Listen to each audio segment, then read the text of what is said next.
잠잘 때 들려주는 이야기. 어린 왕자, 생택쥐 페리.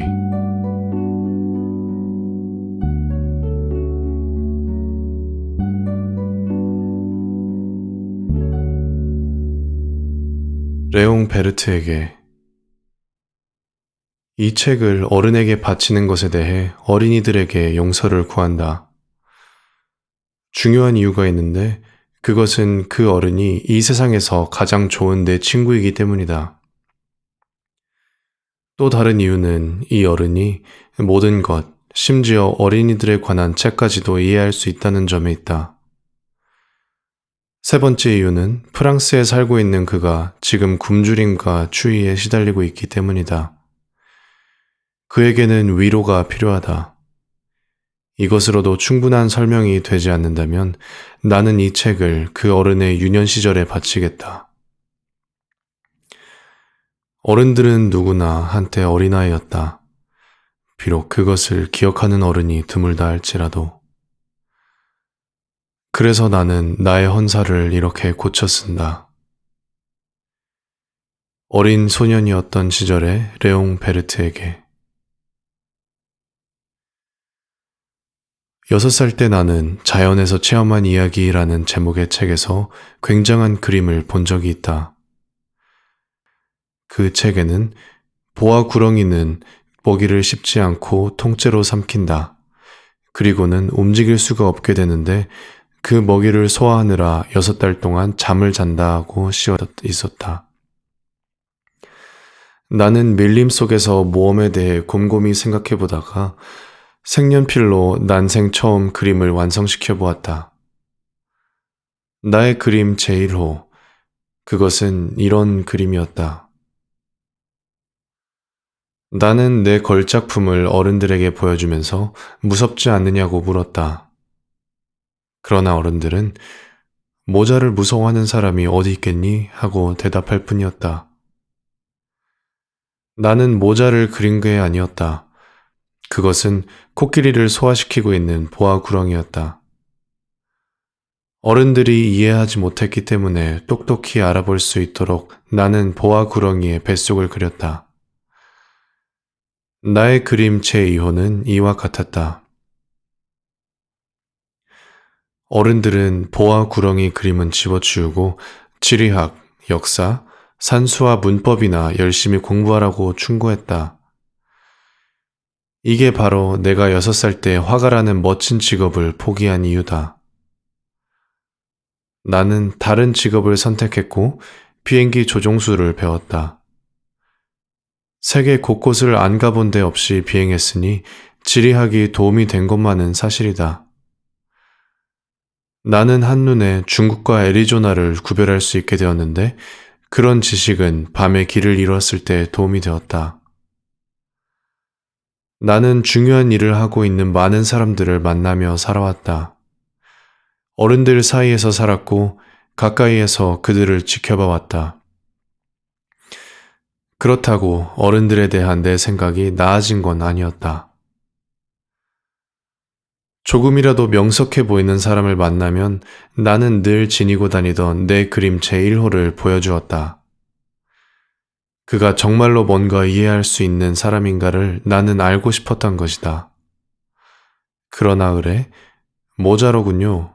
이렇게 대답할 뿐이었다. 나는 그 사람들과 보아 구렁이나 원시림은 물론이고 별에 대한 이야기도 하지 않았다. 내 수준을 낮춰 그들이 이해할 수 있는 브릿지 게임이니 골프, 정치나 넥타이 같은 것에 대해서만 이야기를 했다. 그러면 어른들은 꽤 재치 있는 사람을 만나게 되었다며 몹시 기뻐했다. 그래서 6년 전 사하라 사막에서 비행기 사고를 당할 때까지 나는 속 이야기를 털어놓을 상대도 없이 혼자 지냈다. 그러다 비행기 엔진 어딘가가 고장이 나버린 거였다. 정비사도 승객도 없어서 나 혼자 수리를 해야 했다. 죽느냐 사느냐 하는 문제가 달려 있었다. 마실 물도 일주일분밖에 남아있지 않았다. 첫날 밤 나는 사람들의 거주지에서 1000마일이나 떨어진 사막에서 잠이 들었다.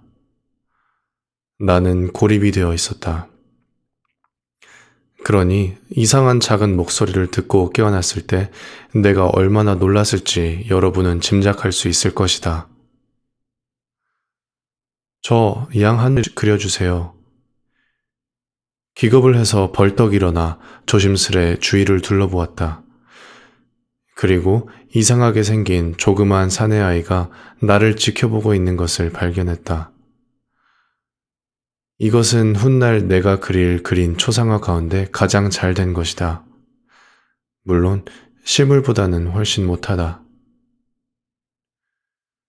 나는 이 느닷없는 아이의 출현에 놀라 눈을 휘둥그레 뜨고 그를 바라보았다.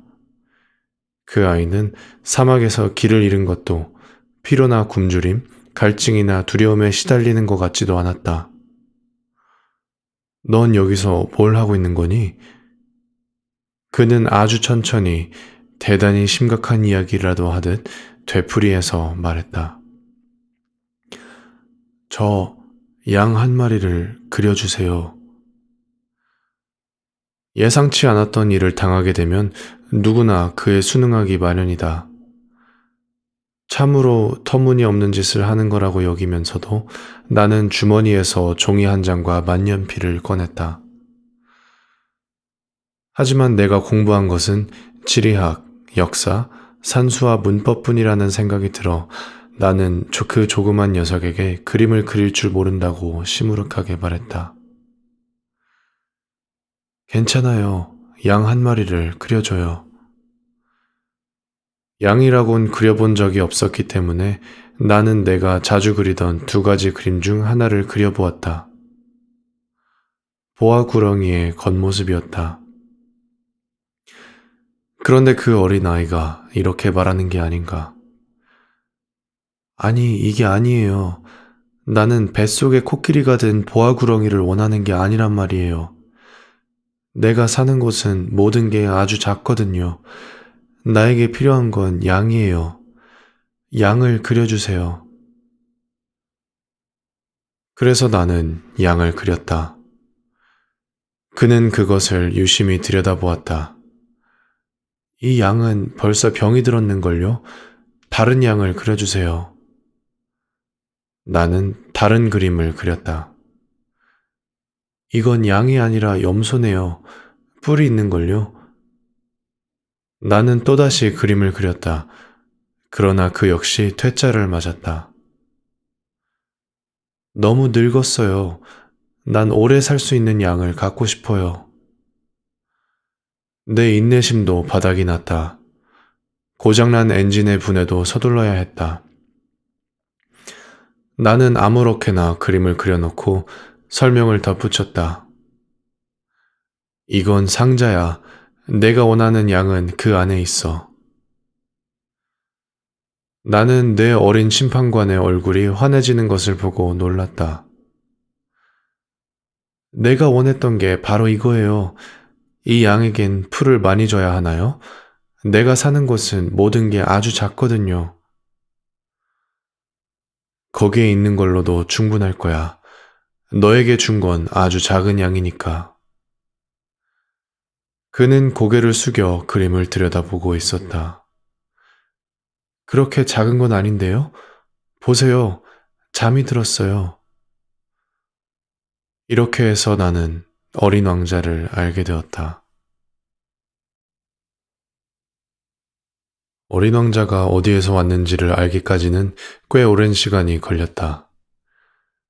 그는 많은 것을 물어보면서도 내 질문에는 귀를 기울이는 것 같지 않았다. 그가 우연히 내뱉는 말들로 나는 조금씩 모든 것을 짐작해야 했다. 이를테면 그가 내 비행기를 처음 봤을 때 이렇게 물었다. 이 물건은 대체 뭐죠? 그건 물건이 아니야. 날아다니는 거지. 그건 비행기야. 내 비행기. 뭐라고요? 아저씨가 하늘에서 떨어졌다는 거예요? 그거 재밌네. 어린 왕자가 까르르 웃어대서 나는 좀 언짢았다. 내 불행한 사고를 그가 진지하게 생각해 주기를 바랬던 것이다. 그러면 아저씨도 하늘에서 온 거로군요. 어느 별에서 온 거죠? 그 순간 나는 그를 이해할 수 있는 실마리를 찾은 것 같았다.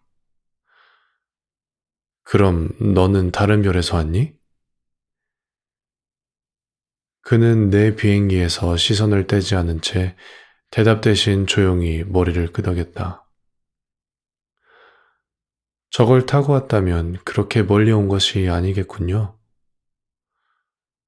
그는 오랫동안 생각에 잠겨 있다가 제 주머니에서 내가 그려준 양의 그림을 꺼내 봄을 보듯 들여다보았다. 넌 어디에서 온 거니? 내가 사는 곳이란 어디를 말하는 거지? 내 양을 어디로 데려가려고 하는 건데? 아저씨가 준 상자를 밤에는 집으로 쓸 수 있을 테니 다행이에요. 그래, 내가 좋다면 낮에 양을 메어둘 수 있도록 고삐랑 말뚝도 줄게. 메어놓는다고요? 이상한 생각을 하시네요. 메어놓지 않으면 양이 아무 데나 가서 길을 잃어버릴지도 몰라. 어린 왕자는 다시 까르르 웃음을 터뜨렸다. 아니, 양이 가면 어디로 가겠어요? 어디든 쭉 앞으로. 그러자 어린 왕자가 진지하게 말했다. 괜찮아요. 내가 사는 곳은 모든 게 아주 작으니까요. 그리고는 조금 서글퍼졌는지 이렇게 말했다.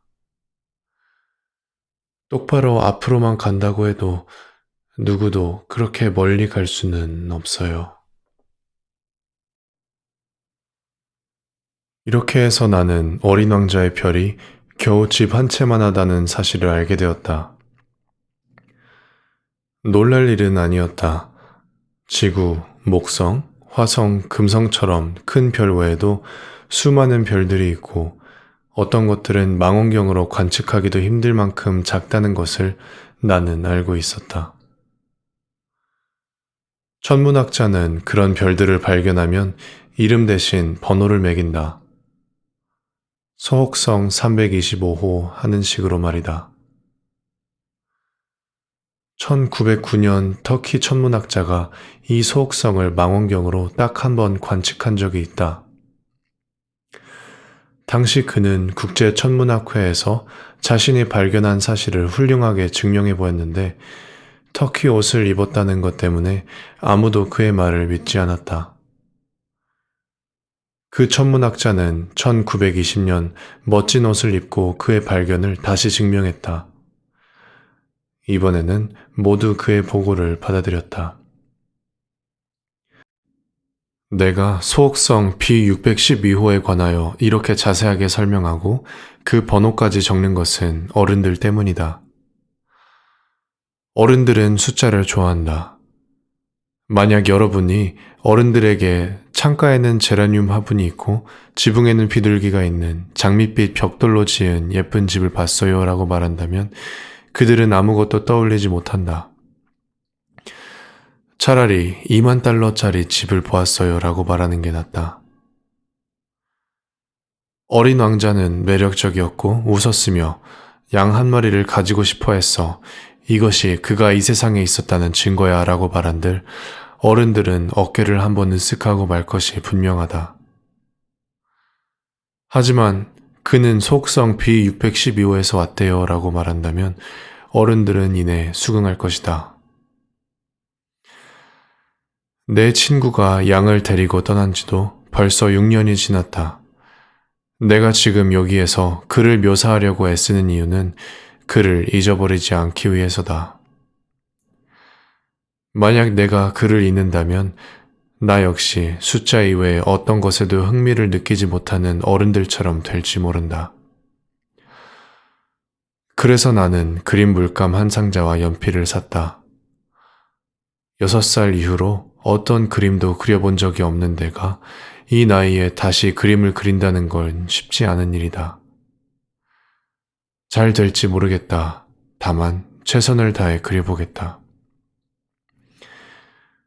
어린 왕자는 나에게 아무것도 설명해주지 않았다. 내가 자기와 비슷하다고 생각했던 것인지도 모르겠다. 그러나 나는 상자 안에 있는 양을 보는 법을 알지 못한다. 어쩌면 나도 어른들과 비슷한지 모르겠다. 나도 나이를 먹어야만 했던 것이다.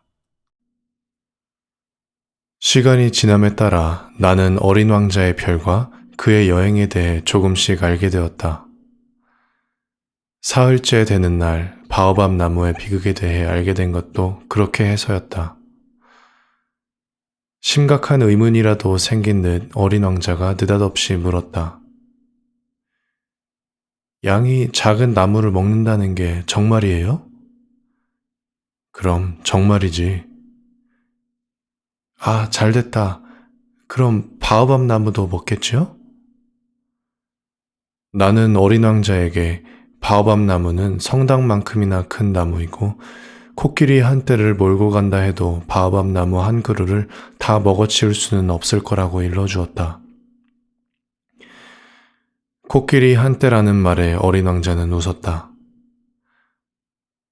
바오밥 나무도 커다랗게 자라기 전에는 작은 나무이지요?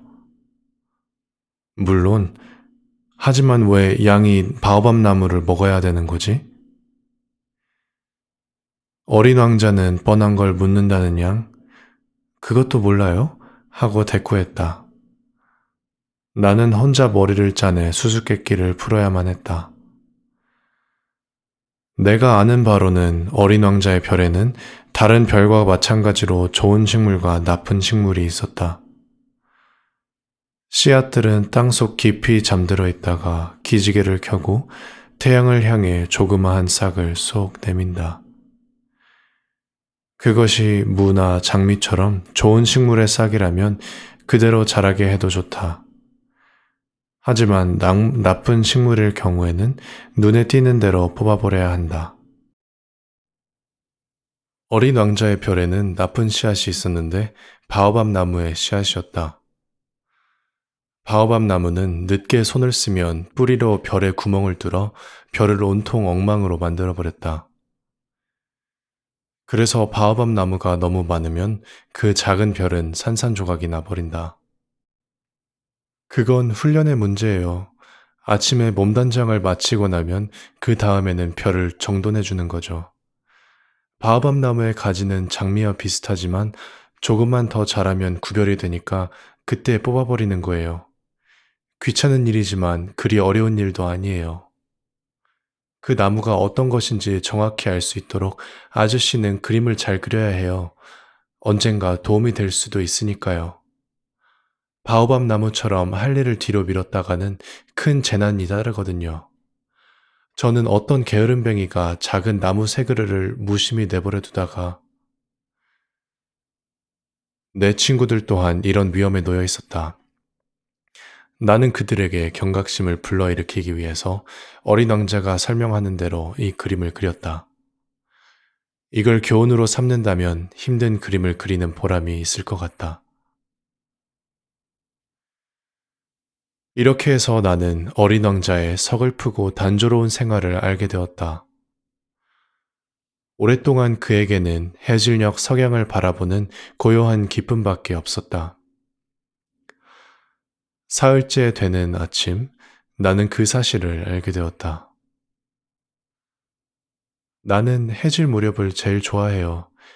해가 지는 걸 보러 가요. 하지만 기다려야지. 기다려요? 무엇을요? 어린 왕자는 처음에는 놀란 기색이었으나 곧 웃음을 터뜨렸다. 난 언제나 내 집에 있는 것으로 생각해서 말이에요. 그럴 수도 있었다. 미국에서 정오일 때 프랑스에서는 해가 진다. 만약 1분 동안에 프랑스로 달려갈 수만 있다면 해지는 광경을 볼 수 있을 테지만 안타깝게도 프랑스는 너무 먼 곳에 있다. 그의 조그만 별에서 의자를 몇 발짝 뒤로 물려놓기만 하면 언제라도 석양을 볼 수 있었던 것과는 달리 어떤 날은 해가 지는 걸 44번이나 보았어요. 사람들은 슬플 때 해지는 모습을 좋아하게 되잖아요. 44번이나 해지는 걸 본 날은 그렇게 슬펐던 거구나. 어린 왕자는 아무 대답도 하지 않았다. 닷새째 되는 날 어린 왕자의 비밀을 하나 더 알게 되었다. 오랫동안 곰곰이 생각하다가 그가 물었다. 양이 작은 나무를 먹는다면 꽃도 먹겠네요? 양은 닥치는 대로 먹지. 가시가 있는 꽃도? 가시가 있는 꽃도 먹고 말고. 그럼 가시는 있으나 마나겠네요? 그때 나는 엔진에 꽉 조여 있는 나사를 빼내는 일에 정신이 팔려 있었다. 비행기 고장이 심각해 보였고 먹을 물까지 떨어지고 있어 불안했다. 가지가 무슨 쓸모가 있을까요? 어린 왕자는 일단 질문을 하면 포기하는 법이 없었다. 나사 때문에 신경이 곤두서 있던 나는 아무렇게나 대답해버렸다. 가시는 아무짝에도 쓸모가 없어. 꽃들이 공연히 심술 부리는 거지. 어린 왕자는 원망스럽다는 듯 나를 쏘아붙였다. 그렇지 않아요. 꽃들은 연약하고 순진해요. 꽃들은 가능한 방법으로 자신을 보호하는 거라고요. 그 순간에도 나는 나사가 계속 말을 듣지 않으면 망치로 부수어버려야지 하고 생각하고 있었다. 그럼 아저씨는 정말로 꽃들이 그만둬. 되는 대로 대답했을 뿐이야. 난 지금 중요한 일을 하고 있잖아. 중요한 일이라니요? 그는 깜짝 놀라 나를 바라보았다. 망치를 손에 들고 손가락은 시커먼 기름투성이가 되어 흉측스러운 물체 위로 몸을 기울이고 있는 내 모습을. 아저씨는 어른들처럼 말하는군요. 아저씨는 모든 걸 뒤섞고 있어요. 모든 걸 혼동하고 있다고요. 그는 정말로 화가 나 있었다. 그의 금빛 머리카락이 바람에 흩날렸다. 나는 붉은 얼굴을 한 신사가 사는 별을 알아요. 그는 꽃향기를 맡아본 적도, 별을 바라본 적도, 누구를 사랑해 본 적도 없어요. 오로지 숫자만 더하면서 살았지요. 아저씨처럼 나는 중요한 일로 바빠 그러면서 말이에요. 하지만 그는 사람이 아니에요. 버섯이에요. 버섯이라고요. 어린 왕자는 분노로 얼굴이 하얗게 질려 있었다. 수백만 년 전부터 꽃들은 가시들을 길러왔어요. 양도 수백만 년 전부터 꽃을 먹어왔고요. 그런데도 아무짝에도 쓸모없는 가시를 꽃들이 왜 그렇게 애써 만드는지 알려고 하는 건 중요한 일이 아니라는 거예요? 그건 붉은 얼굴의 신사가 하는 계산보다 중요하지 않다는 건가요? 그래서 이 세상에서 단 하나뿐인 내 꽃을 어느 날 아침에 작은 양이 무심코 먹어버릴 수 있다는 게 중요하지 않다는 말인가요? 어린 왕자는 얼굴이 새빨개졌다. 만약 어떤 사람이 수백만 개의 별에서 자라고 있는 단 한 송이의 꽃을 사랑한다면 그 사람은 별들을 바라보는 것만으로도 행복해질 거예요. 그 사람은 내 꽃이 어딘가에 있겠지 하고 생각할 수도 있거든요. 하지만 양이 그 꽃을 먹어버린다면 모든 별들이 어두워질 거예요. 그런데도 그게 중요하지 않다는 거죠? 어린 왕자는 말을 잇지 못했다. 흐느낌으로 목이 메었던 것이다. 밤이었다. 나는 손에서 연장을 놓았다. 지금 이 순간 망치나 나사, 갈증이나 죽음이 대체 뭐란 말인가? 어떤 별, 어떤 행성, 나의 별, 이 지구 위에 내가 위로해야 할 어린 왕자가 있었다. 나는 두 팔로 그를 부둥켜 안고 조용히 달래면서 말했다. 내가 사랑하는 꽃은 위험하지 않아. 내 양에게 씌울 입마개를 그려줄게. 내 꽃을 둘러쌀 울타리도 그려줄 거야. 나는, 나는 무슨 말을 더 해야 할지 몰라 머뭇거렸다. 어린 왕자의 별에는 소박한 꽃들이 있었다. 꽃잎이 한 겹이고 자리도 많이 차지하지 않았다.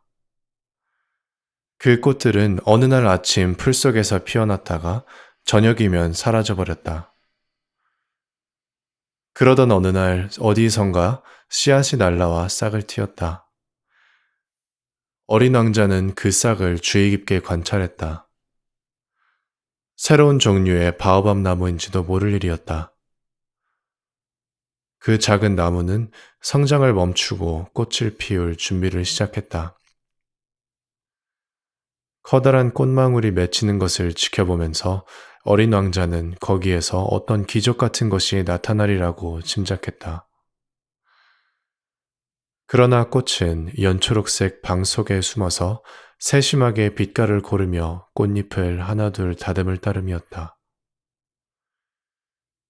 그 꽃은 자신이 자신의 아름다움이 최고로 빛을 발할 때라야 세상에 나오고 싶어 했다.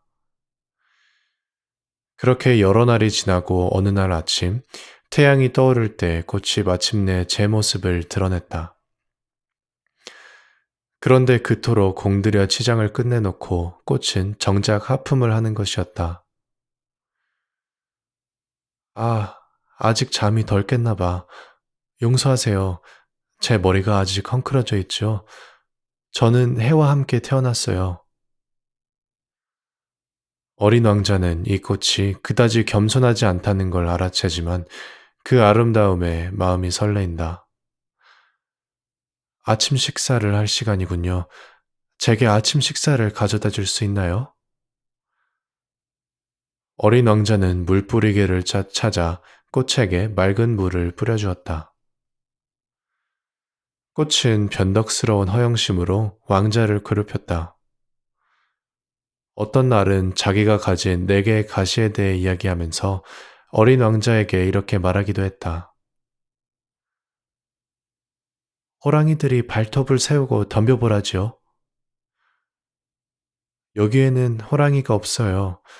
호랑이들은 풀을 먹지도 않고요. 어린 왕자는 반박했다. 저는 풀이 아니에요.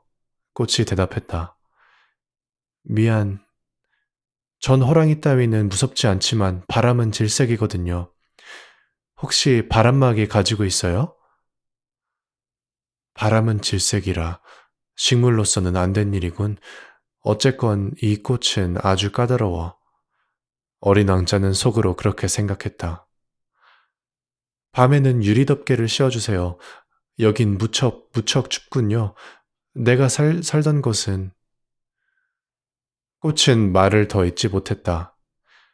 씨앗으로 여기에 왔으니 다른 세상에 대해 아는 게 있을 리가 없었다. 빤한 거짓말을 하려다 당황한 꽃은 왕자에게 잘못을 몰아세우려고 기침을 했다. 바람막이가 있냐고 물었잖아요. 찾아보려는 참이었는데 당신이 계속 말을 하는 바람에 꽃은 왕자가 가책을 느끼도록 더 심하게 기침에 댔다. 다정다감한 마음을 가진 왕자였지만 꽃이 대수롭지 않게 짓거린 말들을 심각하게 받아들인 왕자는 그만 우울해지고 말았다. 나는 꽃이 하는 말을 듣지 말았어야 했어요. 어느 날 왕자는 나에게 속마음을 털어놓으며 말했다. 꽃은 단지 바라보고 향기를 맡기만 해야 하는 건데 꽃은 내 별을 향기로 뒤덮었거든요. 난 그걸 즐길 줄 몰랐어요. 발톱 이야기에 괴로워했을 뿐이죠. 꽃의 말이 아니라, 꽃의 말이 아니라 행동을 보고 판단했어야 했는데, 꽃이 향기를 풍기고 내 마음을 화나게 해주었는데, 도망치지 말았어야 하는 건데, 그 불쌍한 거짓말 뒤에 애정이 숨어 있다는 걸 나는 눈치채지 못했던 거예요. 꽃은 정말 모순덩어리예요. 하지만 난 너무 어려서 그 꽃을 사랑할 줄 몰랐어요. 나는 어린 왕자가 철새들의 이동을 이용하여 별을 떠나왔으리라고 생각한다. 떠나던 날 아침, 그는 말끔히 별을 정돈했다. 불을 뿜는 화산들도 정성스레 청소했다. 언제 어떻게 될지 알 수 없었기 때문에 사화산 역시 깨끗이 청소해 놓았다. 화산들은 청소만 깨끗이 되어 있으면 폭발하지 않고 서서히 일정하게 타올랐다. 다시 돌아오리라 생각하지 않았기 때문에 어린 왕자는 서글픈 마음으로 바오밥 나무의 마지막 싹들도 뽑아냈다. 그런데 늘 하던 일들 하나하나가 그날 아침에는 유난히 소중하게 느껴졌다. 마지막으로 꽃에 물을 주고 유리덮개를 씌워줄 때 왕자는 그만 울 뻔했다. 안녕, 왕자는 꽃에게 말했다. 꽃은 대답하지 않았다. 잘 있어. 왕자는 다시 인사를 건넸다. 꽃이 기침을 했다. 감기 때문은 아니었다. 내가 어리석었어요. 마침내 꽃이 왕자에게 말했다. 날 용서해요. 행복해지길 바랄게요. 왕자는 꽃이 자신을 원망하지 않는 것에 대해 놀랬다. 그는 바람막이 유리덮개를 손에 든 채 멍하니 서 있었다. 꽃의 그 조용하고 다정한 모습을 왕자는 이해할 수 없었다. 물론 난 당신을 사랑해요. 그동안 당신이 그걸 알지 못했던 건 내 잘못이에요. 하지만 이제 상관없어요. 당신도 나처럼 어리석었거든요. 부디 행복하세요. 유리덮개는 내버려둬요. 그런 건 이제 필요 없어요. 하지만 바람이 불면 내 감기는 그리 심한 게 아니에요. 서늘한 밤 공기는 오히려 나에게 좋을 거예요. 난 꽃이니까. 그래도 짐승이 나비와 친해지려면 두세 마리의 쐐기벌레쯤은 견뎌내야죠. 그나마 나비가 아니라면 누가 나를 찾겠어요? 당신은 멀리 떠날 테고 큰 짐승들은 두렵지 않아요. 나에게는 가시가 있으니까. 꽃은 네 개의 가시를 천진난만하게 보여주며 말을 이었다. 그렇게 우물쭈물하지 말아요. 떠나기로 했으니 어서 가요. 꽃은 울고 있는 제 모습을 어린 왕자에게 보이고 싶어 하지 않았다. 그렇게 자존심 강한 꽃이었다. 어린 왕자는 소옥성 325, 326, 327, 328, 329, 그리고 330호의 별과 이웃에 있었다. 왕자는 견문을 넓힐 생각으로 그 별들을 찾아가 보기로 했다. 첫 번째 별에는 왕이 살고 있었다. 왕은 붉은 옷에 흰 담비 보피로 만든 옷을 입고 위험 있는 옥좌에 앉아 있었다. 신하가 한 명 왔구나. 어린 왕자가 오는 것을 보자 왕이 큰 소리로 외쳤다. 왕에게는 모든 사람이 다 신하였다. 너를 좀 더 자세히 볼 수 있도록 가까이 오너라. 마침내 누군가의 왕 노릇을 하게 된 것이 무척 자랑스러워져서 왕이 말했다. 그 별은 호화스러운 흰 담비 모피로 온통 뒤덮여 있었다. 어린 왕자는 서 있을 수밖에 없었다. 피곤해서 하품이 나왔다. 왕 앞에서 하품을 하는 것은 예절에 어긋나는 일이다. 하품을 그만오라. 하품을 참을 수가 없어요. 긴 여행 탓에 잠을 자지 못했거든요. 어리둥절해진 어린 왕자가 대답했다. 그렇다면 하품을 해도 좋다. 하품하는 걸 본 지도 여러 해가 되었구나. 하품하는 모습은 짐에게는 진기한 구경거리니까. 자, 또 하품하라. 명령이다. 그렇게 말씀하시니까 하품이 안 나와요. 얼굴을 붉히며 어린 왕자가 말했다.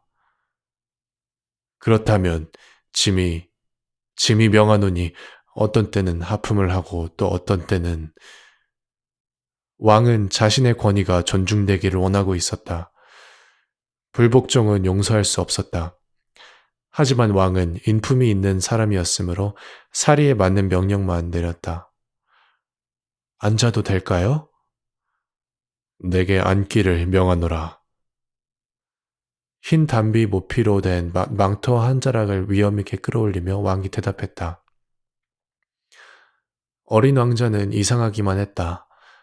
별은 아주 조그마한데 왕은 무엇을 다스린다는 것일까? 폐하, 한 가지 여쭈어봐도 좋을까요? 내게 명하노니 질문하라. 폐하는 무엇을 다스리고 계신지요? 모든 걸 다스리느니라. 왕은 위엄 어린 몸짓으로 그의 별과 다른 모든 별을 가리켰다. 그 모든 걸 다요? 물론 전부다. 왕은 온 우주의 군주이기도 했던 것이다. 그럼 별들도 폐하에게 복종하나요? 물론이다. 별들도 너에게 즉시 복종하지. 짐은 규율을 어기는 것을 용서치 않느니라. 어린 왕자는 경탄했다.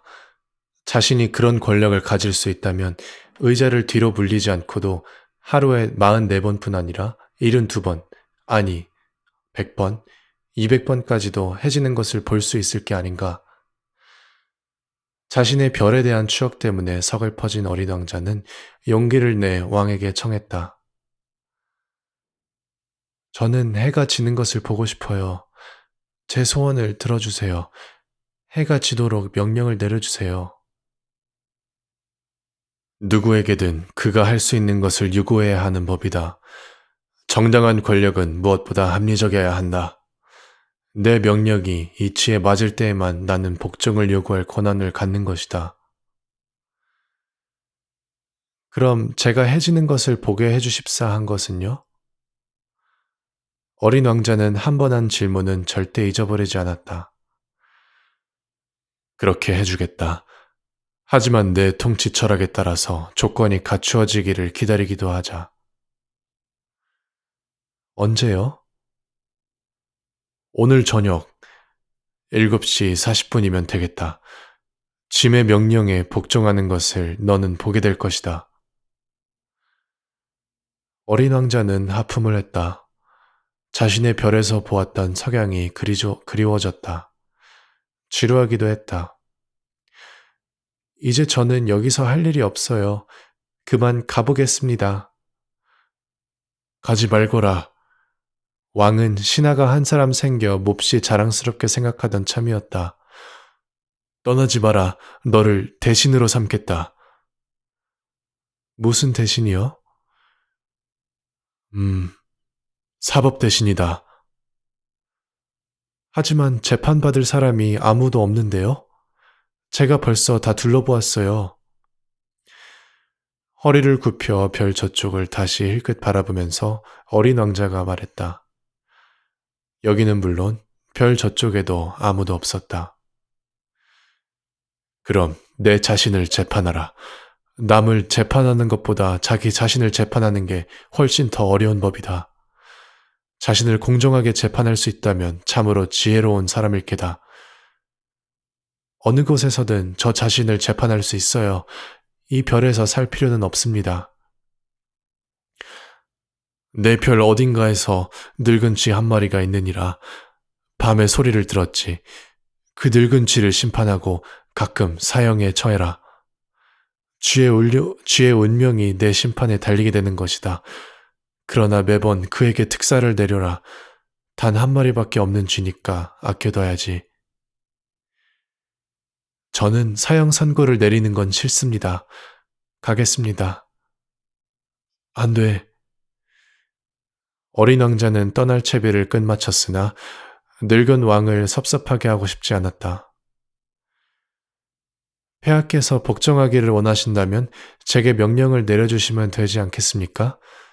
이를테면 1분 내로 떠나도록 제게 명령하실 수 있습니다. 왕은 아무 대답도 하지 않았다. 어린 왕자는 머뭇거리다 한숨을 쉬고 곧 길을 떠났다. 너를 대신으로 삼겠다. 황급히 왕이 외쳤다. 왕은 여전히 권위에 가득 찬 표정이었다. 어른들은 정말 이상해. 어린 왕자는 중얼거리며 여행을 계속했다. 두 번째 별에는 젠체하는 사람이 살고 있었다. 아, 나를 찬미하는 사람이 이제 찾아오는구나. 어린 왕자를 보자마자 젠체하는 사람이 멀리서 소리쳤다. 젠체하는 사람에겐 다른 사람들이 모두 자기를 찬미하는 것과 다름이 없었다. 안녕하세요. 이상한 모자를 쓰고 계시는군요. 답례하기 위한 거지. 사람들이 나에게 환호를 보낼 때 모자를 들고 인사한단다. 그런데 애석하게도 지나가는 사람이 없어. 자, 손뼉을 쳐봐. 젠체하는 사람이 지시했다. 어린 왕자는 손뼉을 두드렸다. 그러자 젠체하는 사람이 모자를 쳐들고 점잖게 인사했다. 왕을 방문했을 때보다는 재미있군. 속으로 중얼거리며 어린 왕자는 다시 손뼉을 쳤다. 젠체하는 사람이 살짝 모자를 들어 올리며 답례했다. 그러나 그렇게 5분쯤 지나고 나니 이런 단조로운 장난도 재미가 없어졌다. 그 모자를 떨어뜨리려면 어떻게 해야 하는 거죠? 젠체하는 사람은 어린 왕자의 말을 듣지 못했다. 그는 찬미하는 말이 아니면 귀담아 듣지 않았다. 너는 정말로 나를 찬미하는 거지? 찬미한다는 게 뭔가요? 찬미한다는 건 내가 나를 이별해서 제일 잘생긴 데다가 옷도 잘 입고 가장 부자일 뿐만 아니라 누구보다 지적인 사람이라 생각하고 인정해 주는 거지. 하지만 이 별에는 아저씨 혼자뿐이잖아요. 나를 기쁘게 해다오. 어쨌건 나를 찬미해줘. 아저씨를 찬미해요. 어깨를 으쓱해 보이며 어린 왕자가 말했다. 하지만 그게 뭐 그리 재미있나요? 어린 왕자는 가버렸다. 어른들은 확실히 별난 데가 있단 말이야. 중얼거리며 어린 왕자는 여행을 계속했다. 그 다음 별에는 술꾼이 살고 있었다. 어린 왕자는 이 별을 아주 잠깐 동안 방문했을 뿐이지만 몹시 우울해지고 말았다.